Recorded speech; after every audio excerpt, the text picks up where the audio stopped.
I ran to the operating room, heart slamming against my ribs because they told me my husband was fighting for his life after a massive stroke. I'm Lauren Mitchell, 36, the wife who dropped everything the second the hospital called. I was steps away from those double doors when a nurse in blue scrubs grabbed my arm so hard it hurt. "Ma'am, quick, hide and trust me," she whispered, eyes wide with panic. "It's a trap." I didn't ask questions. I let her pull me into a dark staff room and lock the door behind us. 10 minutes. That's all she asked me to wait.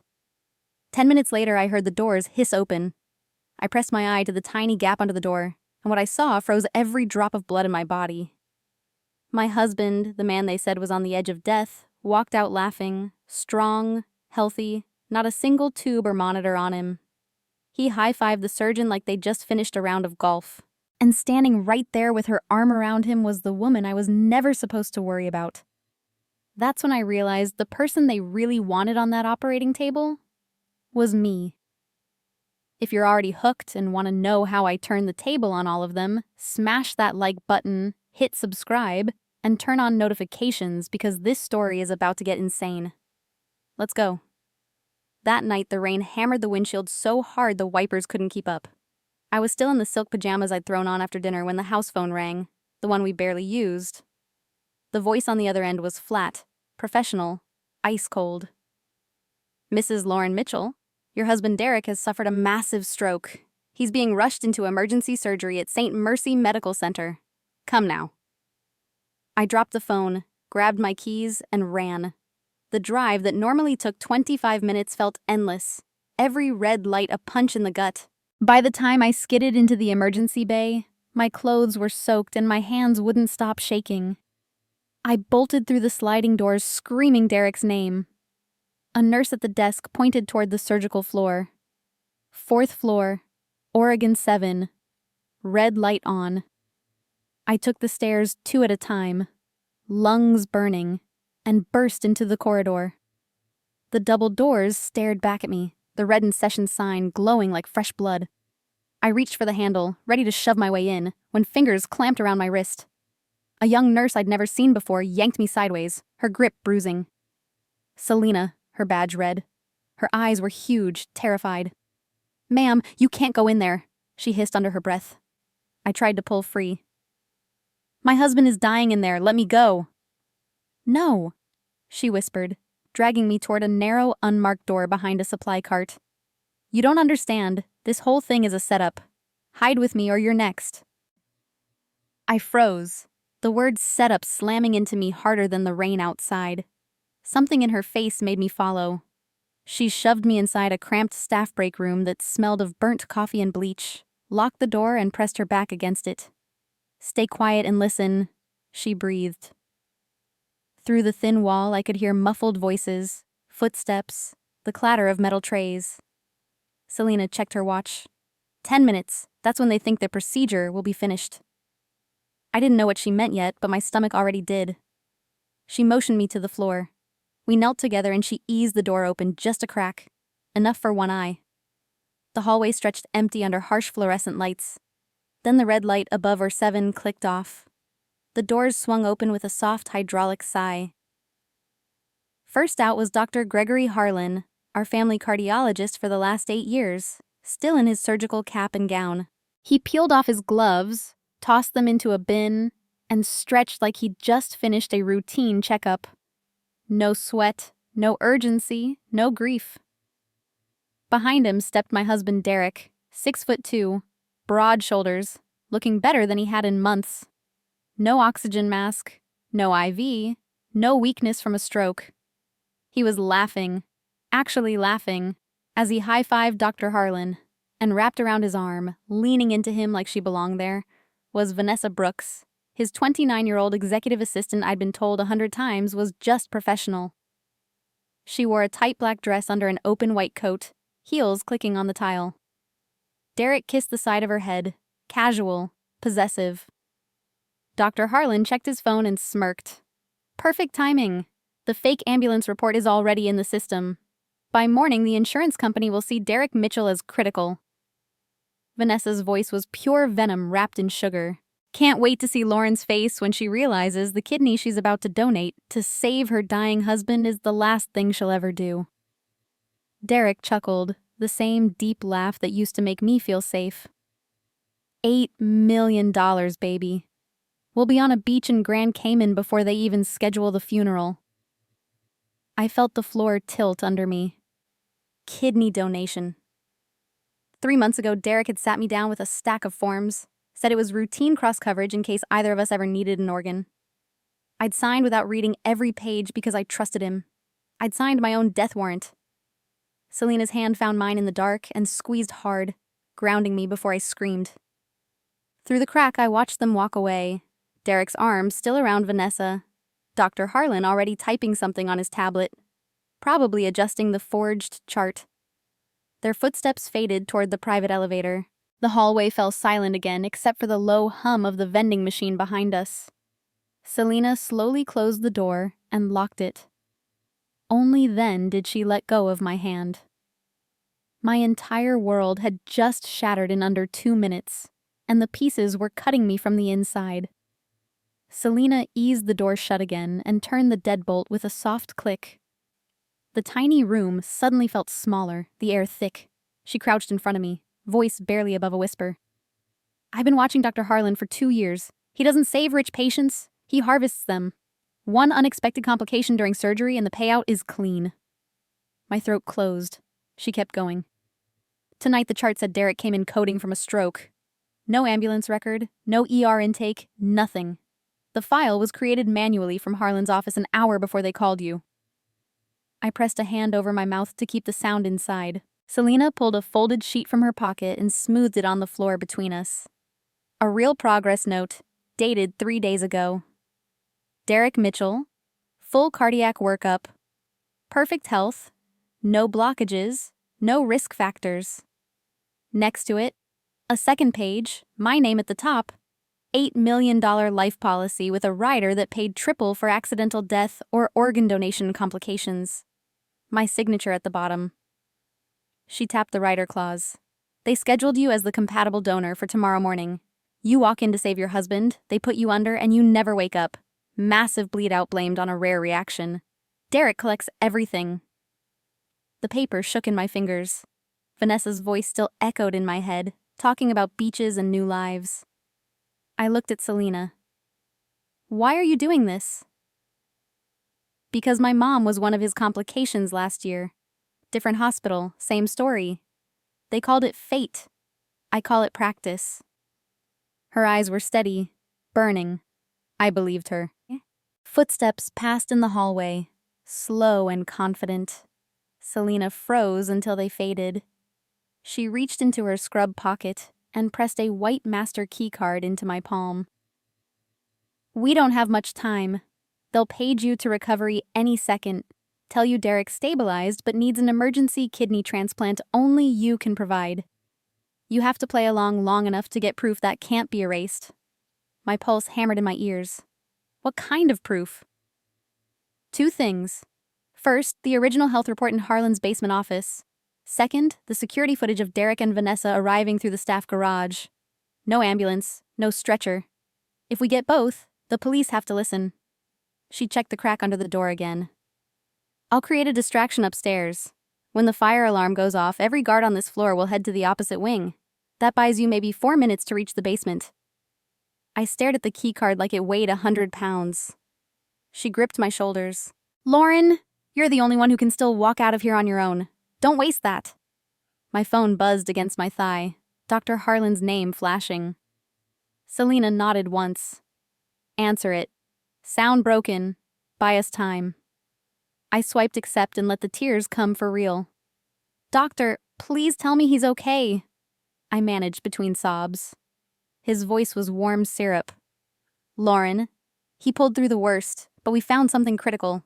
We need to talk in person. Recovery room 3. Right now. I ended the call and met Selena's eyes. She gave me one sharp nod. The plan was set. I wiped my face, straightened my soaked pajamas as best I could, and stepped back into the hallway like the devastated wife they expected. The fluorescent lights felt colder than before. I walked toward recovery, every step rehearsed, every breath measured. Inside room 3, the lights were dim, monitors beeping slow and steady. Derek lay propped against white pillows, pale makeup on his cheeks, an IV line taped to his hand that I already knew carried nothing but saline. Vanessa stood at the foot of the bed in a borrowed lab coat, arms crossed, watching me with a tiny, satisfied smile.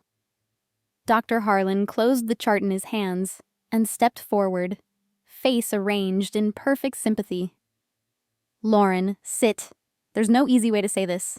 He waited until I sank into the plastic chair. "The stroke caused total renal failure. Without an immediate transplant, Derek has hours." He slid a consent form across the tray table, my name already typed in the donor section. "You're a perfect match. The surgery is scheduled for 7 a.m. All you have to do is sign." The pen felt like ice in my fingers. Derek opened his eyes just enough to give me that weak, pleading look he'd practiced 1,000 times. Vanessa leaned in, voice soft. "He needs you, Lauren. Don't let him down." 3 predators circling one signature. I let the pen tremble, let fresh tears spill. "I can't think straight," I whispered. "I need to call his sister Kimberly first. She's family too. I can't make this decision alone."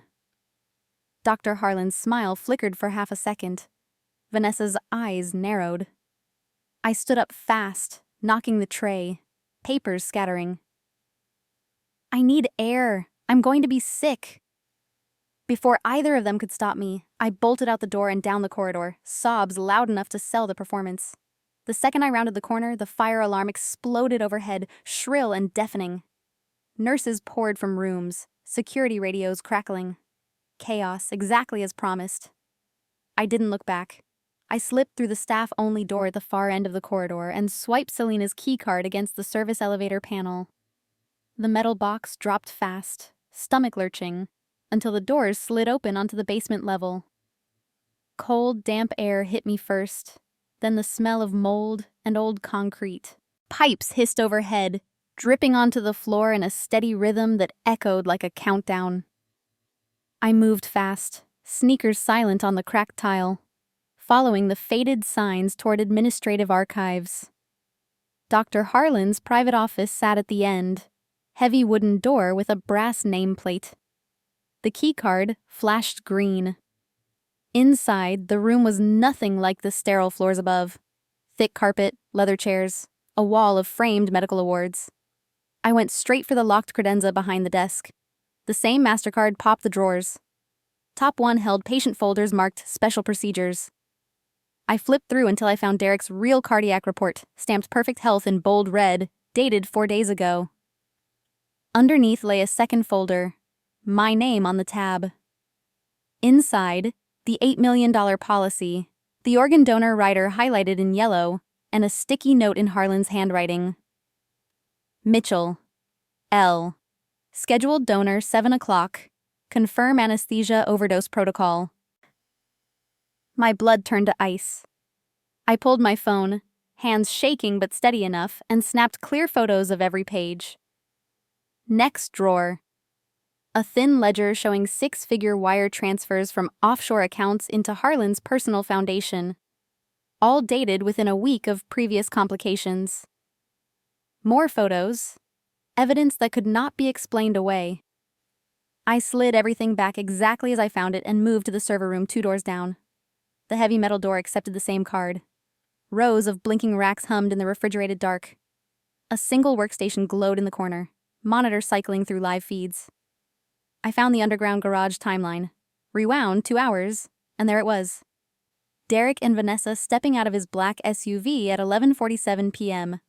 No ambulance lights, no medical team, just the 2 of them laughing as they walked toward the staff entrance. I jammed the USB drive Selena had slipped me into the port and started the copy. 43%, 58, 71. Footsteps. Heels on concrete, sharp and quick. I killed the screen glow and ducked behind the nearest rack, heart slamming so loud I was sure it would give me away. The door opened. Vanessa's silhouette appeared first, phone to her ear. She's not answering Kimberly either. Something feels off. Dr. Harlan followed, voice tight. The alarm was a false pull on the pediatric floor. Someone helped her. They moved deeper into the room, scanning. Vanessa stopped inches from my hiding spot. If she gets to the police before we get that signature, Harlan cut her off. She won't. Find her. Now. The progress bar hit 100. I eased the drive free without a sound. Vanessa turned toward the workstation. I held my breath. She tapped the keyboard, bringing the screen back to life, then frowned at the recent activity log. Someone just pulled the garage feed. Harlan's face darkened. She's here. I bolted. Out the server door. Down the dim hallway. Lungs burning. Behind me, shouts and running feet. I rounded the corner toward the emergency stairwell, slammed the bar, and took the stairs 2 at a time. The exit sign glowed red at the far end of the sub-basement. I shoved through and found myself in an underground loading bay, delivery trucks idle under flickering bulbs. Selena waited beside an open service door, motioning frantically. I sprinted the last 20 yards and dove through just as Harlan's voice echoed down the stairwell behind me. She yanked the door shut and threw the deadbolt. We were out. Cold night air slapped my face as the service door clanged shut behind us. Selena grabbed my wrist and pulled me toward a dark sedan parked under the loading ramp. We slid inside, doors locked, engine already running. She threw it into drive and rolled out slow, headlights off until we hit the street. Only then did she speak. They know we have something. They'll tear the hospital apart looking for us.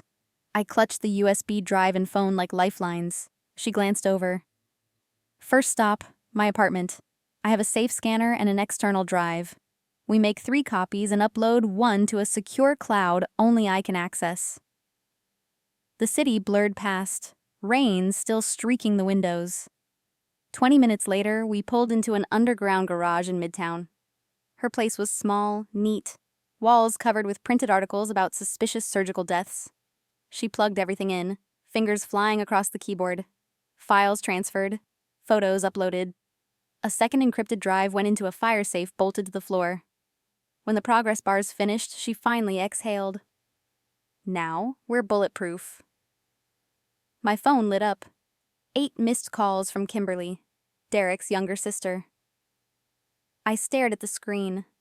Kimberly lived with us, handled the household books, always smiled too wide when Derek praised Vanessa in front of me. Selena saw my face. Call her back. Speaker. Let's hear what she wants. I hit return. Kimberly answered on the first ring, voice thick with fake worry. Lauren, oh my God. Where are you? Derek's asking for you. Dr. Harlan says the transplant can't wait. I forced my voice shaky. I'm on my way. I just needed air. Please hurry. He's scared. She hung up. Selena raised an eyebrow. She's reading from the same script. We left the copies hidden and drove back toward the hospital, this time entering through the main lobby like nothing had happened. Security nodded us through. Selena still wore her badge. 4th floor again. Recovery room 3. The door was cracked open, voices inside. I pushed it wider. Derek sat propped up in bed, color perfect, no monitors now. Vanessa leaned against the window. Dr. Harlan stood with a fresh consent form. And there, perched on the edge of the mattress holding Derek's hand, was Kimberly Mitchell, eyes red as if she'd been crying for hours.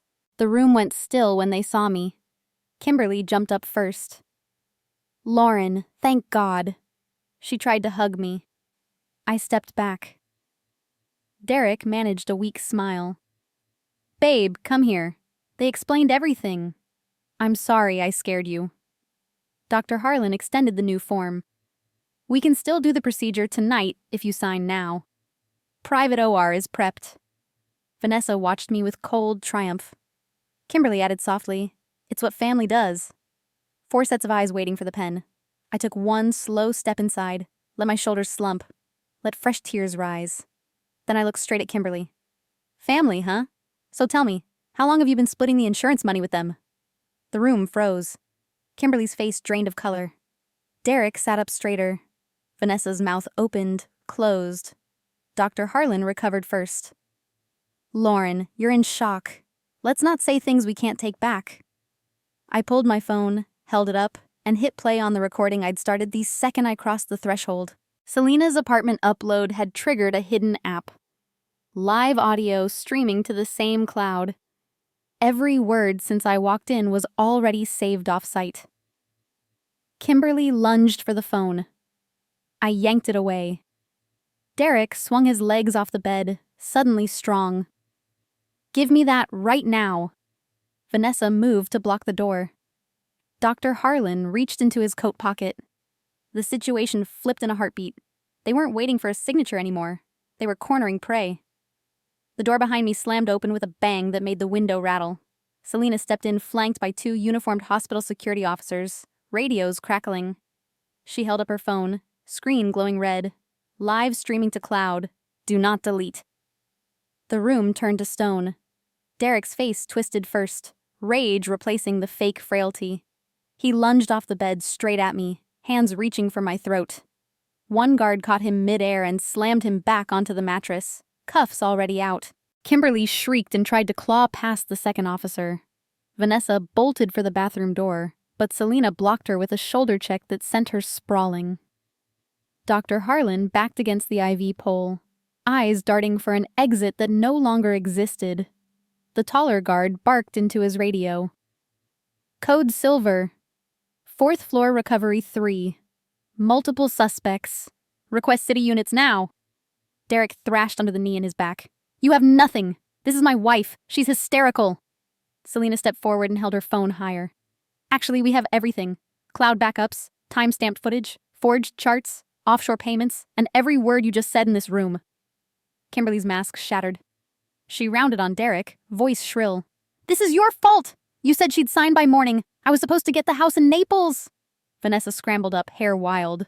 "Shut up, Kimberly. You greedy little—" Derek roared over both of them. "I built that company. I deserve every cent. She was just the pretty face who married up." The confession poured out like poison they couldn't hold in anymore.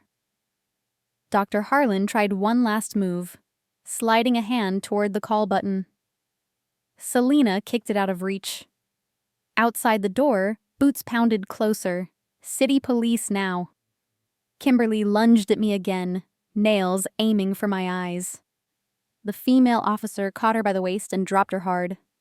Vanessa saw the uniforms and collapsed to her knees, sobbing that she was only following orders. Derek kept screaming until a second cuff snapped around his ankle to the bed rail. Dr. Harlan finally spoke, voice calm and clinical. "You'll never prove intent. Tragic accidents happen every day." Selena smiled without warmth. "Except the ledger shows 6 other accidents, and the exact same payout pattern. The FBI opened a file this morning when I sent the first batch anonymously." His composure cracked. He made a desperate dash for the hallway. The lead officer stuck out an arm, clotheslining him.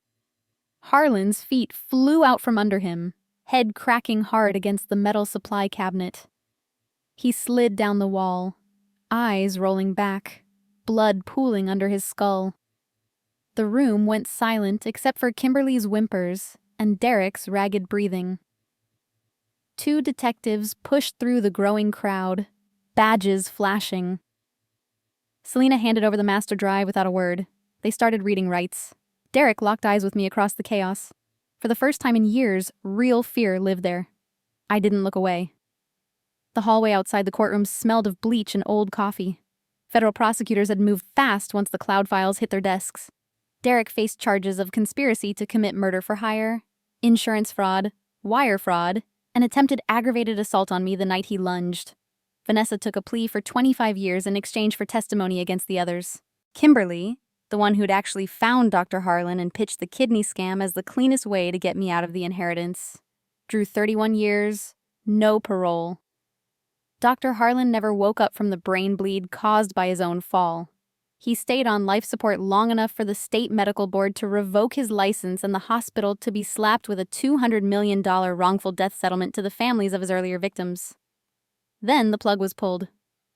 Derek's trial lasted 7 weeks. I sat in the front row every single day, dressed sharp, eyes dry. The jury took 4 hours to return guilty on all counts.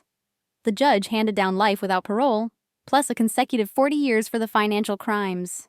Because he tried to attack me on camera inside the hospital, the Department of Corrections classified him as a high-violence inmate and shipped him to a federal medical penitentiary in Colorado.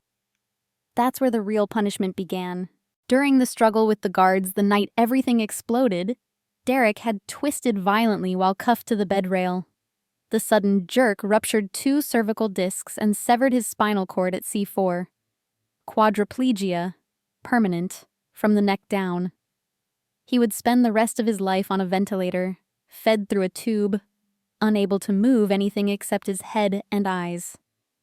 The same fate he'd planned for me on that operating table. Kimberly lost every asset the moment the forfeiture order dropped. The Naples condo, the offshore accounts, even the designer bags she loved posting on Instagram. She entered prison penniless and will leave the same way. Vanessa's sentence landed her in a medium security facility in California. Inmates already circulating that the wife who took down a murder ring doesn't get touched inside. I sold the house in the suburbs for $3 million over asking. The money from my real estate business had always been separate, so every cent stayed mine. I kept the $8 million policy, but rewrote the beneficiary to a foundation for victims of medical fraud that Selena and I started together. The hospital settled my civil suit quietly for another $12 million, and a public apology read on every local news station. I moved downtown, high-rise, floor-to-ceiling windows, the kind of view Derek used to say we'd never afford one day. I bought it cash. 3 months after sentencing, I drove to the Colorado prison on visiting day. Derek sat, or rather lay strapped, in a power chair pushed by a corrections officer. Tubes ran from his throat to a portable ventilator that hissed with every breath. His eyes, once so confident, were sunken, furious, helpless. A thin line of drool hung from the corner of his mouth that he couldn't wipe away. The officer parked him across the plexiglass from me. I picked up the phone on my side. He couldn't hold his, so the receiver was taped to the chair near his ear. For a long moment, we just stared. Then I leaned close to the glass. You wanted me helpless in a bed forever, remember? You wanted to watch me waste away while you spent my money. I let the silence stretch. Look who ended up there. His eyes filled with hate and tears he couldn't blink away. I stood up, smoothed my coat, and smiled the smallest, coldest smile. Enjoy the rest of your life, Derek. I hung up the phone, turned my back, and walked out into the bright mountain sunlight. He will never see me again. Sunlight poured through the wall of glass in my new penthouse, warming the hardwood floor where I stood barefoot with coffee in hand. Downtown Chicago sparkled 38 floors below, alive and indifferent, exactly how I like it now. The foundation Selena and I built has already paid out its first 7-figure grant to a woman whose husband tried the same insurance game in Ohio. She walked away richer and breathing. That feels better than any revenge. People keep asking how I'm doing, expecting tears or breakdowns. I'm doing great, better than great. I learned some things the hard way, and if you're watching this, maybe you won't have to.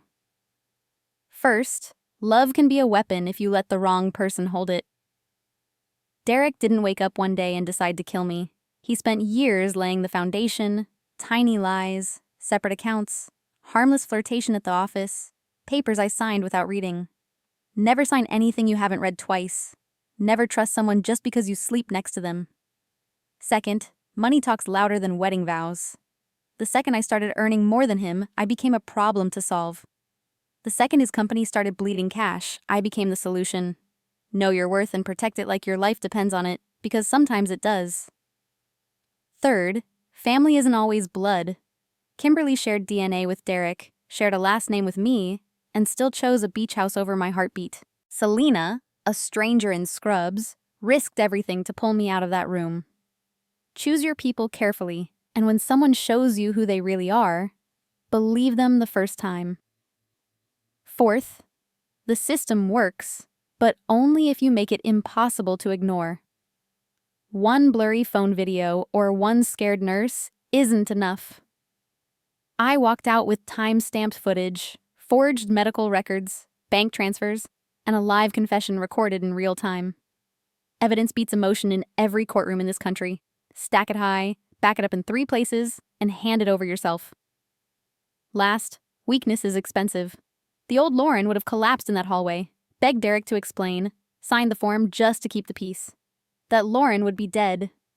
The woman who walked out of that hospital, who sat in court every day, who looked her attempted killer in the eye and smiled. She's the one who gets to drink coffee with this view. I'm not grateful for what they tried to do to me. I'm grateful I was strong enough, fast enough, and angry enough to stop it. If you're in a relationship that feels off, if someone rushes you to sign something for love, if your gut screams while your heart tries to hush it, listen to the scream. Get records, get proof, get out. You only need to be right once to save your own life. I was, and now I'm free, rich, safe, and untouchable. That's the ending I chose. You get to choose yours too. Thanks for watching the whole crazy story. If it helped even one of you open your eyes, then every sleepless night was worth it.